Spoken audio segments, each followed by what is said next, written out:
राधे राधे दोस्तों, स्वागत है आपका आपके अपने यूट्यूब चैनल ग्रेडली एम क्लासेस में। आज हम फिर बी सेकंड सेमेस्टर के स्टूडेंट के लिए हिस्ट्री ऑफ मेडिवल इंडिया के क्वेश्चन लेकर आए हैं। इस पर हम टोटल 50 इंपॉर्टेंट और मोस्ट रिपीटेड एमसीक्यू पढ़ने वाले हैं। ये हमारी 600 एमसीक्यू की सीरीज है और प्रत्येक पार्ट पर जैसे कि मैं 75 क्वेश्चन करवाता रहा हूँ, किंतु इस पार्ट में मैंने 50 क्वेश्चन लिए और अगले 3 पार्ट में मैं 30-30 क्वेश्चन लूँगा, क्योंकि मैं प्रत्येक पार्ट यूनिट वाई करवाता रहा, यानी किसी एक सल्तनत या किसी एक राजा को लेकर। किंतु अब ये जो यूनिट 5 अपनी जो समझ लो पार्ट 5 है, यहाँ पे मैंने देखे हैं कि रिपीटेड क्वेश्चन बहुत ज़्यादा नहीं है और इम्पोर्टेंट भी बहुत कम क्वेश्चन मिले हैं। तो यहाँ क्वेश्चन की संख्या कम गई है और अगले 3 पार्ट पर 30-30 रहेगी। तो ये मैं बार बार नहीं बताऊँगा, याद रखिएगा। तो ये हमारा पार्ट 5 होने वाला है। यदि आप इसके पीडीएफ चाहते हैं तो पीडीएफ कैसे मिलेगा मैं आपको लास्ट पर बता दूंगा। और यदि आप इसके पहले के पार्ट भी देखना चाहते हैं तो हमारे चैनल की प्लेलिस्ट पर जाकर देख सकते हैं, या फिर मैं डिस्क्रिप्शन पर लिंक डलवा दूंगा, आप वहां से जाकर भी देख सकते हैं। चैनल पर नए हैं तो सब्सक्राइब जरूर कर लेना और बेल आइकन दबा लेना, जिससे कि आपको हमारे नए वीडियो का नोटिफिकेशन सबसे पहले मिले। चलिए बढ़ते हैं अपने प्रश्नों की ओर। एक एक प्रश्न बड़ी बारीकी और व्याख्या एक्सप्लेनेशन के साथ पढ़ने वाले हैं हम। चलिए बढ़ते हैं अपने प्रश्नों की ओर। हमारा पहला प्रश्न दिया हुआ है, औरंगजेब का जन्म हुआ है, यानी औरंगजेब का जन्म कब हुआ? तो इसका सही आंसर है 3 नवंबर 1618 में औरंगजेब का जन्म हुआ। औरंगजेब का जन्म उज्जैन के निकट दोहाद नामक स्थान पर हुआ था। कहाँ हुआ था? दोहाद नामक स्थान पर, उज्जैन के निकट। कब हुआ था? 3 नवंबर 1618 को। चलिए अगला प्रश्न देखते हैं। अगला प्रश्न दिया हुआ, औरंगजेब जानता थे, अर्थात औरंगजेब इनमें से कौन सी भाषा जानता था? तो इसका सही आंसर है उपयुक्त तीनों। फारसी, तुर्की, अरबी तीनों भाषाओं को औरंगजेब जानता था। औरंगजेब एक विद्वान शासक था और इन तीनों भाषाओं का गहरा ज्ञान था। अगला प्रश्न देखिए। अगला प्रश्न दिया हुआ है, शाहजहां ने औरंगजेब को मनसब प्रदान किया। तो इसका सही आंसर है 10,000। कम आयु में ही औरंगजेब को उसकी योग्यता के कारण उच्च मनसब दिया गया, यानी उसको सैलरी दी गई। अगला प्रश्न देखिए, दिया हुआ है, औरंगजेब को 1636 ईस्वी में सूबेदार नियुक्त किया गया, कहाँ का? तो इसका सही आंसर है दक्षिण का सूबेदार, दक्षिण में दक्कन का सूबेदार। औरंगजेब को पहली बार 1636 ईस्वी में दक्कन यानी दक्कन दक्षिण का सूबेदार बनाया गया था। अगला प्रश्न देखते हैं। अगला प्रश्न दिया हुआ है, औरंगजेब ने शाहजहां को कैद किया, कहाँ पर? तो इसका हमारा सही आंसर हो जाएगा आगरा पर। औरंगजेब ने अपने पिता शाहजहां को आगरा के किले मुसम्मन बुर्ज में कैद रखा था। अगला प्रश्न देखिए। अगला प्रश्न दिया हुआ है, आदिल शाह द्वितीय कौन था? तो इसका हमारा सही आंसर हो जाएगा आदिल शाह द्वितीय बीजापुर का शासन करने वाला शासक था, यानी बीजापुर का बादशाह था। अगला प्रश्न हमारा दिया हुआ है, शहजादा शाह आलम कौन था? तो इसका सही आंसर है औरंगजेब का पुत्र था। औरंगजेब का जेठ पुत्र था, जो बाद में बहादुर शाह के नाम से राजा बना। अगला प्रश्न देखते हैं। औरंगजेब की मृत्यु कब हुई? तो इसका सही आंसर हो जाएगा औरंगजेब की मृत्यु 3 मार्च 1707 ईस्वी को हुई थी। औरंगजेब की मृत्यु अहमदनगर में हुई और उसे औरंगाबाद यानी दौलताबाद में दफनाया गया था। अगला प्रश्न दिया हुआ, औरंगजेब का पुत्र था, तो इसका सही आंसर है शहजादा मोहम्मद, शहजादा आजम और शहजादा कम्बकस। ये तीनों औरंगजेब के पुत्र थे। अगला प्रश्न देखते हैं। अगला प्रश्न हमारा दिया हुआ है, औरंगजेब ने सिखों के किस गुरु की हत्या की? तो इसका सही आंसर है गुरु तेग बहादुर। सिखों के 9वें गुरु तेग बहादुर कौन से गुरु थे? सिखों के 9वें गुरु थे तेग बहादुर जी को इस्लाम न स्वीकार करने पर औरंगजेब ने गुरु तेग बहादुर को फांसी दे दी थी। चलिए अगला प्रश्न देखते हैं। अगला प्रश्न देखते हैं, औरंगजेब ने जजिया कर पुनः लागू किया कब? तो इसका हमारा सही आंसर हो जाएगा 1679 ईस्वी में। अकबर द्वारा समाप्त किए गए जजिया कर को औरंगजेब ने 1679 में गैर मुसलमानों पर फिर से लगा दिया। कौन सा कर? जजिया कर। जजिया कर की बहुत चर्चा होती है, जजिया से जुड़े सारे प्रश्नों को याद रखना। अगला प्रश्न दिया हुआ है, औरंगजेब ने गोलकुंडा पर किस वर्ष अधिकार किया? तो इसका सही आंसर है 1687 ईस्वी में। औरंगजेब ने गोलकुंडा पर 1687 ईस्वी पर अधिकार कर लिया था। अगला प्रश्न दिया हुआ है, औरंगजेब ने बीजापुर पर किस वर्ष अधिकार किया? तो इसका सही आंसर है 1686 ईस्वी में। औरंगजेब ने बीजापुर पर 1686 ईस्वी में किया था और गोलकुंडा पर 1687 ईस्वी पर किया था। मुगल साम्राज्य के पतन के बाद नए राज्य स्थापित हुए, कौन से? बंगाल, हैदराबाद और अवध। तीनों नए राज्य मुगल साम्राज्य के पतन के बाद ये स्थापित हुए। औरंगजेब के बाद केंद्रीय शक्ति कमजोर होने पर इन स्वतंत्र राज्यों का उदय हो गया था। अगला प्रश्न देखते हैं। अगला प्रश्न दिया हुआ है, हैदराबाद भारत के मानचित्र में किस दिशा में है? तो इसका सही आंसर है दक्षिण। हैदराबाद भारत के मानचित्र में दक्षिण दिशा में स्थित है। इसका अगला प्रश्न दिया हुआ है, हैदराबाद की स्थापना कब हुई थी? तो इसका सही आंसर 1724 ईस्वी में हुई थी। और अगला प्रश्न है, हैदराबादी राज्य की स्थापना किसने की थी? तो इसका सही आंसर है निजाम उल मुल्क या चिनक्लेज खां भी इसे कहा जाता है। निजाम उल मुल्क की मृत्यु हुई थी, तो इसका सही आंसर है 1748 ईस्वी में निजाम उल मुल्क यानी कि चिनक्लेज खां की मृत्यु हुई थी। अगला प्रश्न दिया हुआ है, अवध का संस्थापक था, तो अवध का संस्थापक कौन था? तो इसका सही आंसर है सुआदत खां बुरहन उल मुल्क अवध का संस्थापक था। अगला प्रश्न दिया हुआ, सफदरजंग कौन था? सफदरजंग, पहले 19 प्रश्न है हमारा क्या? अवध का संस्थापक कौन था? तो अवध का संस्थापक था सुआदत खां बुरहान उल मुल्क। अगला प्रश्न देखते हैं। अगला प्रश्न दिया हुआ, सफदरजंग कौन था? तो इसका सही आंसर है असमद खां का असद खां का भतीजा था। असद खां का भतीजा था। अगला प्रश्न देखते हैं।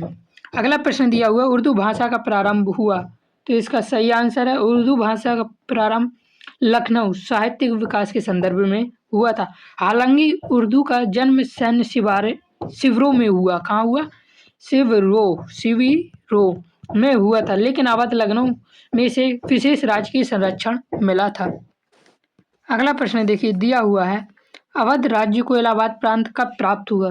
तो इसका हमारा सही आंसर हो जाएगा 1748 ईस्वी में। मुगल बादशाह द्वारा सफदरजंग को इलाहाबाद को प्रांत भी सौंप दिया गया था। कब? 1748 ईस्वी को। अगला प्रश्न दिया हुआ, नादिर शाह कौन था? तो इसका सही आंसर है नादिर शाह तुर्क था।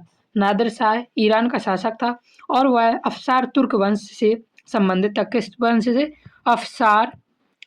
अफसार तुर्क वंश से संबंधित था। अगला प्रश्न देखते हैं। अगला प्रश्न दिया हुआ है, नादिर शाह ने ईरान यानी फारस पर अधिकार कब किया? तो इसका सही आंसर है 1736 ईस्वी को। नादिर शाह ने 1736 ईस्वी पर फारस पर अधिकार किया और 1736 में खुद को ईरान का शाह घोषित किया था। अगला प्रश्न दिया हुआ, नादिर शाह ने भारत पर आक्रमण कब किया? तो इसका सही आंसर है 1739 ईस्वी को। 1739 ईस्वी में नादिर शाह ने भारत की अपार धन संपत्ति लूटने के उद्देश्य से आक्रमण किया था। जकरिया खां सूबेदार था, कहाँ का? इसका सही आंसर हो जाएगा जकरिया खां पंजाब का सूबेदार था। नादिर शाह के आक्रमण के समय जकरिया खां पंजाब का मुगल सूबेदार था। अगला प्रश्न देखते हैं। अगला प्रश्न दिया हुआ है, नादिर शाह ने करनाल पर आक्रमण कब किया? तो इसका सही आंसर हो जाएगा 24 फरवरी 1739 ईस्वी को। नादिर शाह ने करनाल पर 24 फरवरी 1739 पर आक्रमण किया। करनाल का युद्ध नादिर शाह और मुगल बादशाह मोहम्मद शाह के बीच लड़ा गया था। इसके नादिर शाह और मोहम्मद शाह की सेना के बीच हुआ था। अगला प्रश्न देखते हैं। दिया हुआ है, करनाल में मुगल सेना के नेतृत्व में युद्ध लड़ा गया, तो इसका सही आंसर हमारा हो जाएगा उपयुक्त सभी। मुगल सेना का नेतृत्व निजाम उल मुल्क, सादत खां और खान दौरान ने किया था। अगला प्रश्न देखते हैं। अगला प्रश्न दिया हुआ है, औरंगजेब का जन्म हुआ था, तो इसका सही आंसर है 1618 ईस्वी में। औरंगजेब शाहजहां का तीसरा पुत्र था, जिसका जन्म 1618 ईस्वी में हुआ था। शाहजहां का कौन सा पुत्र था? तो औरंगजेब तीसरा पुत्र था। अगला प्रश्न दिया हुआ है, औरंगजेब ने आगरा में राज्याभिषेक कराया, तो इसका सही आंसर है 31 जुलाई 1658 में। औरंगजेब ने अपना पहला राज्याभिषेक जुलाई 1658 यानी 31 जुलाई 1658 में करवाया था। अगला प्रश्न देखते हैं। अगला प्रश्न दिया हुआ है, हिंदुओं के धार्मिक मेलों पर प्रतिबंध लगाया गया किस साल में? तो इसका हमारा सही आंसर हो जाएगा 1668 ईस्वी में हिंदुओं के धार्मिक मेलों पर प्रतिबंध लगाया गया। औरंगजेब ने अपनी कट्टर धार्मिक नीति के तहत 1668 में सार्वजनिक हिंदू मेलों और उत्सवों पर रोक लगा दी थी। अगला प्रश्न दिया हुआ है, औरंगजेब द्वारा मंदिर गिराने का आदेश दिया गया। औरंगजेब द्वारा मंदिर गिराने का आदेश सन 1669 में मिला था। 1669 में औरंगजेब ने बनारस के विश्वनाथ मंदिर और मथुरा के केशव राय मंदिर को नष्ट करने का आदेश दिया था। 1669 में कौन से मंदिर? बनारस के विश्वनाथ, कौन सा? बनारस का विश्वनाथ और मथुरा के केशव राय मंदिर को गिराने का आदेश दिया था। अगला प्रश्न देखते हैं। अगला प्रश्न दिया हुआ, औरंगजेब ने मीर जुमला को बंगाल का सूबेदार नियुक्त किया कब? तो इसका सही आंसर हो जाएगा 1660 ईस्वी में। मीर जुमला औरंगजेब का एक वफादार सेनापति था जिसने कूच बिहार और आहोम यानी असम पर विजय प्राप्त की थी। अगला प्रश्न दिया हुआ है, औरंगजेब ने गोलकुंडा दुर्ग में प्रवेश किया कब? तो इसका सही आंसर हो जाएगा, औरंगजेब ने 1687 ईस्वी में विश्वासघात के माध्यम से गोलकुंडा के किले पर अधिकार कर लिया था। अगला प्रश्न दिया, औरंगजेब ने जजिया कर कब लगाया? तो इसका सही आंसर हो जाएगा 1679 में। 1679 में औरंगजेब ने धार्मिक आधार पर जजिया कर को फिर से अनिवार्य कर दिया। अगला हमारा 36 प्रश्न दिया हुआ, औरंगजेब ने मुहर्रम बंद कराया। औरंगजेब ने मुहर्रम 1669 ईस्वी में बंद कराया। सुन्नी विचारधारा के प्रति कट्टर होने के कारण उसने मुहर्रम के जुलूसों पर भी पाबंदी लगा दी थी। कब? 1669 पे। किसके? सुन्नी विचारधारा के प्रति। किसके? सुन्नी, शिया और सुन्नी विचारधारा होती, तो सुन्नी विचारधारा के प्रति ने कट्टर होने के कारण उसने मुहर्रम पर बंद कराया था। कब? 1669 ईस्वी को। अगला प्रश्न दिया हुआ, मुगल साम्राज्य के पतन का कारण नहीं था।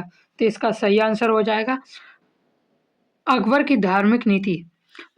औरंगजेब की धार्मिक नीति मुगल साम्राज्य के पतन का कारण बना। औरंगजेब की दक्षिण नीति भी और उत्तराधिकारी नियम का अभाव भी मुगल साम्राज्य के पतन का कारण बना था। अकबर की धार्मिक नीति कभी भी मुगल साम्राज्य के पतन का कारण नहीं बनी।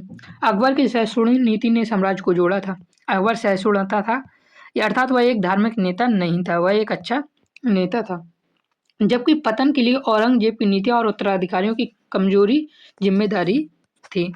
अगला प्रश्न दिया हुआ है, नादिर शाह अब्दाली का आक्रमण कब हुआ? तो इसका सही आंसर है 1739 ईस्वी में नादिर शाह अब्दाली यानी नादिर शाह का आक्रमण हुआ था। नादिर शाह ने 1739 ईस्वी में दिल्ली लूटा और मयूर सिंहासन साथ ले गया था। अगला प्रश्न दिया हुआ है, बहादुर शाह का राज्यारोहण हुआ था कब? तो इसका सही आंसर है 1707 ईस्वी में। औरंगजेब की मृत्यु के बाद उत्तराधिकारी युद्ध में जीतकर उसका पुत्र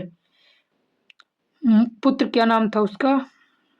मुअज्जम सम्राट बना था, यानी बहादुर शाह सम्राट बना था।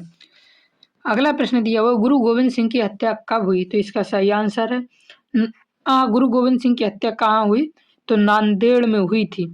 और कब हुई थी? तो 1708 ईस्वी में महाराष्ट्र के नांदेड़ में हुई थी। और इसकी मृत्यु एक अफगान पठान ने धोखे से गुरु गोविंद की हत्या कर दी थी। अगला प्रश्न दिया हुआ है, मराठों को मालवा की सूबेदारी किसने दी? तो इसका सही आंसर है मोहम्मद शाह ने। पेशवा बाजीराव प्रथम के समय मुगल बादशाह मोहम्मद शाह ने मराठों को मालवा का अधिकार दिया था। अगला प्रश्न दिया हुआ है, बहादुर शाह की मृत्यु कब हुई थी? तो इसका सही आंसर है 1712 ईस्वी में। बहादुर शाह की मृत्यु के बाद उसके 4 पुत्रों के बीच सत्ता के लिए खूनी संघर्ष हो गया था। अगला प्रश्न दिया, उत्तराधिकारी युद्ध कब हुआ था? तो यह हुआ था 1712 से 13 ईस्वी तक।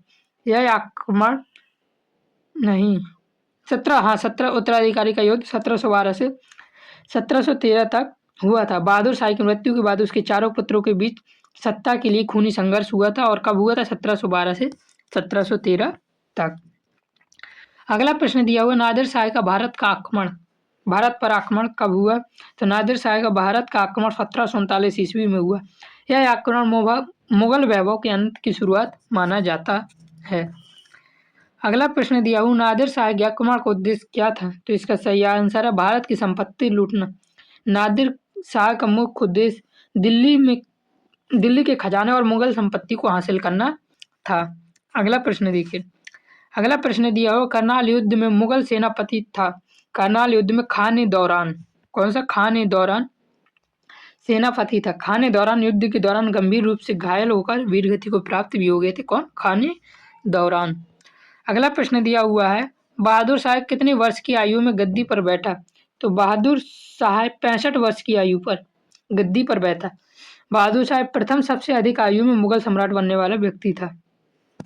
अगला प्रश्न देखिए, शिवाजी का जन्म कब हुआ? तो इसका सही आंसर है शिवाजी का जन्म 1630 ईस्वी में हुआ। शिवाजी महाराज का जन्म शिवनेरी दुर्ग पुणे में 19 फरवरी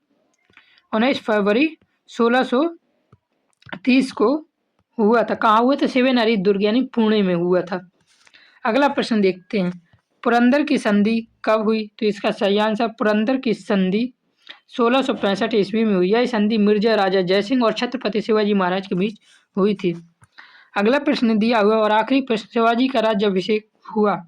इसका सही आंसर है 1674 ईस्वी में। 6 जून 1674 ईस्वी में हुआ था। महाराज का विधिवत राज्याभिषेक हुआ और उन्होंने छत्रपति की उपाधि धारण की थी। शिवाजी ने किसकी उपाधि धारण की थी? छत्रपति की। हालांकि छत्रपति से शिवाजी से रिलेटेड क्वेश्चन बहुत इंपॉर्टेंट है, किंतु मैंने जब पिछले साल के प्रश्नों को देखा तो रिपीटेड क्वेश्चन बहुत कम थे, तो इसलिए मैंने रिपीटेड क्वेश्चन को बहुत कम यहाँ पर लिया है। उसमें मेरी कोई गलती नहीं है। जैसे प्रश्न जिस सब्जेक्ट के मिले, मतलब जिस टॉपिक के मिले, मैंने उसी हिसाब से लिया हुआ है। तो यदि आप इसका PDF भी चाहते हैं तो PDF के लिए आपको सिंपली क्या करना होगा, हमारे YouTube चैनल के बायो पर आपको एक लिंक मिलेगा टेलीग्राम का। उस टेलीग्राम पर आपको हमें मैसेज करना होगा और 9 रुपये का पेमेंट करना होगा। 9 रुपये का पेमेंट करते ही आपको सारे PDF का एक्सेस मिल जाएगा, जितने भी वीडियो मेरे चैनल पर आएंगे। यह फीस हमारे टाइपराइटर का खर्च भी आता है। अभी चैनल मोनेटाइज भी नहीं हुआ है, तो ये उनको देने के लिए होती है। और इससे ये भी हो जाता है कि मतलब कि केवल पढ़ने के लिए ही बच्चे जुड़ते हैं, कोई भी मतलब कि फालतू के लोग नहीं जुड़ेंगे। तो आपको 9 रुपये के पेमेंट के साथ मेरे चैनल के सारे वीडियो का PDF मिल जाएगा और इसकी वैलिडिटी अनलिमिटेड समय तक रहेगी। तो राधे राधे दोस्तों, चैनल पर नए हैं तो सब्सक्राइब जरूर करना। जय हिंद, जय भारत।